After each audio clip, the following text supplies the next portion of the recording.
एक ऐसा देश जो बास्केटबॉल मैदान से भी छोटा है और आखिर विराट कोहली अपने करोड़ों रुपए कहां खर्च करते हैं, जानकर आपके होश उड़ जाएंगे। और इस लड़की ने यूक्रेन से भारत आने से मना कर दिया, वजह जानकर आपके आंसू निकल आएंगे। और सऊदी अरब में बनने जा रहा है एक ऐसा एडवांस शहर जिसके बारे में हम और आप सोच भी नहीं सकते। एक ऐसा चोर जो जज बनकर सजा सुनाता रहा और किसी को पता भी नहीं चला, पर कैसे, जानने के लिए बने रहिए वीडियो के अंत तक। दोस्तों, क्या आपको पता है कि हर साल करोड़ों रुपए कमाने वाले विराट कोहली अपने इन करोड़ों रुपयों को कैसे खर्च करते हैं? चलिए आज हम आपको बताते हैं विराट कोहली अपने पैसे कैसे खर्च करते हैं। बाकी सेलिब्रिटीज की तरह ही विराट कोहली को कारों का बहुत ही ज्यादा शौक है और इनके पास ऑडी और BMW की कई लग्जरी और करोड़ों रुपए महंगी कारें हैं। इसके अलावा विराट कोहली बहुत ही महंगा पानी पीते हैं, जिसके 1 लीटर की कीमत ही 36,000 रुपए होती है। इस तरह के पानी को बड़े बड़े सेलिब्रिटी भी पीते हैं। विराट कोहली कारों के अलावा घड़ियों के भी बहुत ही ज्यादा शौकीन है और इनके पास दुनिया भर की लग्जरी और महंगी घड़ियां मौजूद है, जिनकी कीमत लाखों में है। आपको बता दें कि घड़ियों के साथ साथ विराट कोहली के पास लुइस विटन की महंगी वॉलेट भी मौजूद है। आपको पता होगा कि लुइस विटन की वॉलेट्स कितनी ज्यादा महंगी होती हैं। इसके अलावा विराट कोहली अपनी पत्नी अनुष्का शर्मा पर भी करोड़ों रुपए खर्च कर देते हैं। नंबर 2,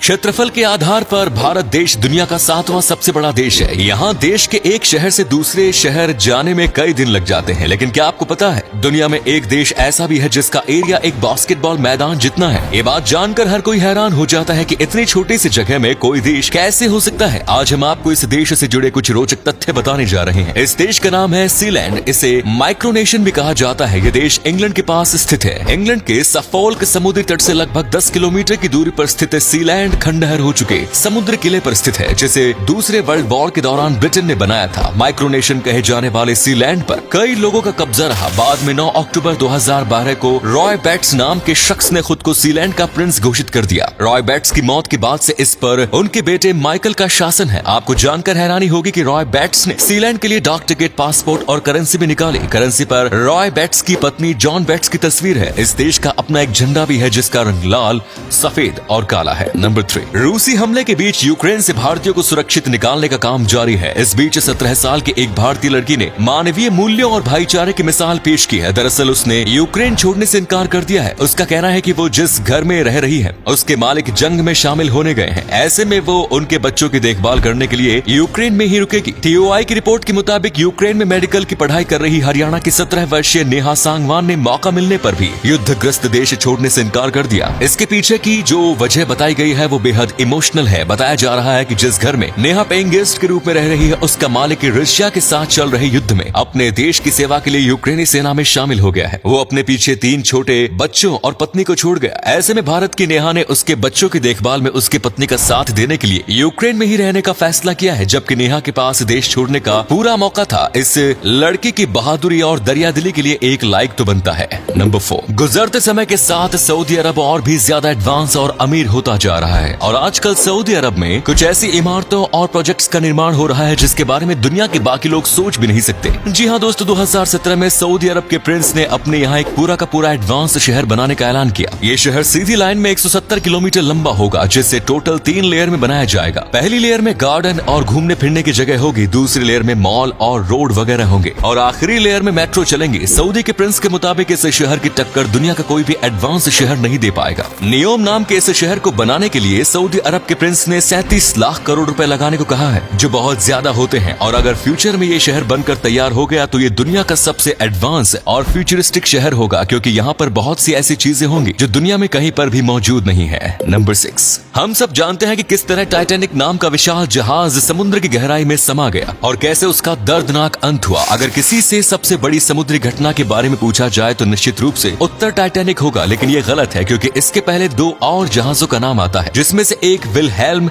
गस्टलॉफ है, जो आज तक की सबसे भारी समुद्री तबाही का शिकार बना। गस्टलॉफ एक जर्मन मिलिट्री ट्रांसपोर्ट शिप था जो 30 जनवरी 1945 को समुद्री हादसे का ग्रास बन गया और यह हादसा वर्ल्ड वॉर सेकंड के बाद हुआ, जब जर्मन और सोवियत की सेनाओं में आमना सामना हो चुका था। 30 जनवरी की सुबह 9 बजे एडोल्फ हिटलर जर्मन लोगों को रेडियो पर भाषण दे रहा था, लेकिन पोमेरेनिया और प्रूशिया के निवासी इसको न सुनकर किसी भी तरह अपनी जान बचाना चाहते थे, जिसके चलते लगभग 10,000 लोग जबरदस्ती इस शिप में सवार हो गए, जिसमें सैनिक, बच्चे, महिलाएं और बुजुर्ग भी शामिल थे। समुद्र के बीच में सोवियत की 3 खुफिया पनडुब्बियों ने इसको हिट किया और हजारों टन भारी और 700 फुट लंबा ये जहाज समुद्र में पलटी खा गया। समुद्र के पानी का टेम्परेचर -18 डिग्री सेल्सियस था और ये शिप उस बर्फ के पानी में समाता चला गया और लगभग 45 मिनट में ये जहाज पूरा डूब गया, जिसमें सवार 9,000 10,343 लोग मारे गए। नंबर 7, एक ऐसा चोर जो अब चोरी से ऊब गया तो उसने जज की कुर्सी पर ही बैठने का फैसला कर लिया। यही नहीं, वो जज की कुर्सी पर बैठ भी गया, वो भी 1-2 दिन नहीं। वो चोर 2 महीने से ज्यादा समय तक जज की कुर्सी पर बैठा रहा और फैसले सुनाते रहा। दरअसल ये कहानी है हरियाणा में पैदा हुए धनीराम मित्तल की, जिसके कारनामे ऐसे ऐसे हैं कि सुनकर लोग दांतों तले उंगली दबा लेते हैं। एक बार जब उसे पेशी के लिए पुलिस कोर्ट ले गई तब जज साहब ने उसे कोर्ट से ही बाहर निकाल दिया। दरअसल जज साहब कई बार धनीराम को पेशी के दौरान देख चुके थे। हर बार अलग अलग मामलों में पुलिस धनीराम को कोर्ट में पेश करती रही। जब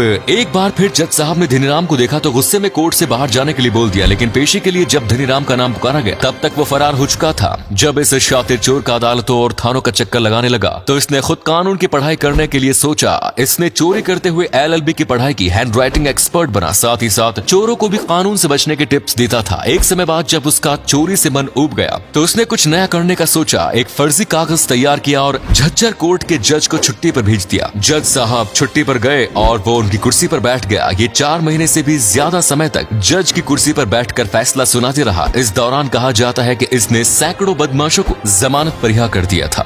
और अगले फैक्ट पर जाने से पहले इस फोटो को ध्यान से देखिए और बताइए कि कौन दिखाई दे रहा है। इससे पता लगेगा आपका दिमाग और आंखें कितनी तेज है। मिलते हैं आपको 5 सेकंड्स। नंबर 1, आज हम आपको एक ऐसे गार्डन के बारे में बताने जा रहे हैं जिसे दुनिया का सबसे रहस्यमय गार्डन माना जाता है, क्योंकि इस गार्डन में घूमने की जिसने भी गलती की वो कभी वापस नहीं लौटा। ये गार्डन देखने में तो बहुत सुंदर है लेकिन ये जहरीला है, इसलिए इस गार्डन को पॉइजन गार्डन के नाम से जाना जाता है। इस बगीचे में लोगों को कभी भी अकेले जाने की सलाह नहीं दी जाती, इसीलिए जब भी कोई जाता है तो उसके साथ एक गार्ड जरूर जाता है। यही नहीं, अगर कोई गलती से इस बगीचे में अकेला चला गया तो वो जिंदा लौटकर वापस नहीं आता। यूनाइटेड किंगडम के नॉर्थबर्नलैंड में स्थित ये गार्डन पॉइजन गार्डन के नाम से जाना जाता है। इसे दुनिया का सबसे खतरनाक गार्डन माना जाता है। ये गार्डन उत्तरी इंग्लैंड की सबसे अट्रैक्टिव जगहों में शुमार है। ये बगीचा करीब 14 एकड़ के क्षेत्र में फैला हुआ है। आपको बता दें कि ये बगीचा 100 कुख्यात हत्यारों का घर है और साथ ही साथ बगीचे में लगभग 700 जहरीले पौधे हैं जो कि आपकी जान लेने के लिए काफी है।